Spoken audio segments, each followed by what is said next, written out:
I'm well aware that often we look at these high-profile elite riders and we see a serene picture of someone who's just riding around a course or riding an event looking very, very comfortable and relaxed.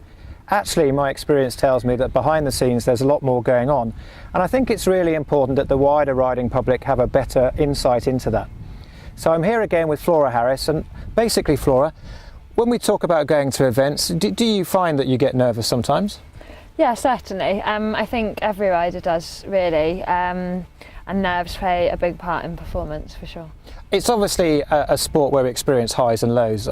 Sometimes we can't do anything about what the horses do. They can be very unpredictable. Are there moments, for instance, where things become a bit fly by the seat of your pants sort of thing and a little bit desperate? Certainly, yeah. I mean, I think we try to avoid those moments as much as possible. But I think as long as you can prepare and do everything that you can to get you sort of the best and most successful round, I think when things go wrong occasionally, you're almost in a better situation to deal with them if you've sort of prepared for every eventuality you can think of. Yes, I mean, the game would be about trying to limit the opportunity for that sort of thing to happen. But I think, you know, it's obviously quite a high adrenaline sport and there is a danger factor involved. So these sort of things are sometimes occur. I mean, often do you look back at your rounds and think, I wish I'd done that better? Yeah, certainly.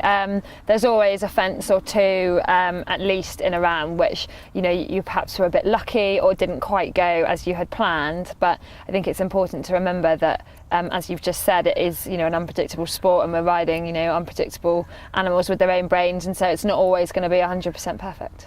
And when you prepare for these rounds, do you look at certain fences, for instance, or obstacles that you think, okay, from my horse's perspective, maybe this is going to be a little bit more tricky?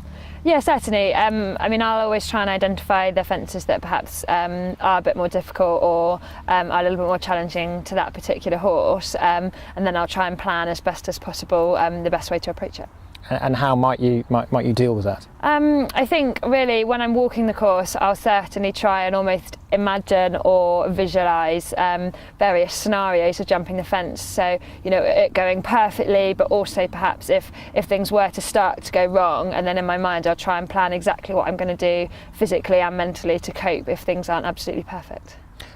Moving away from the competition, you know, you might look back at it and think there were things that you could do better, as you discussed. Do you think it's important then to sort of learn from those lessons and move away rather than actually sort of hanging on to that experience?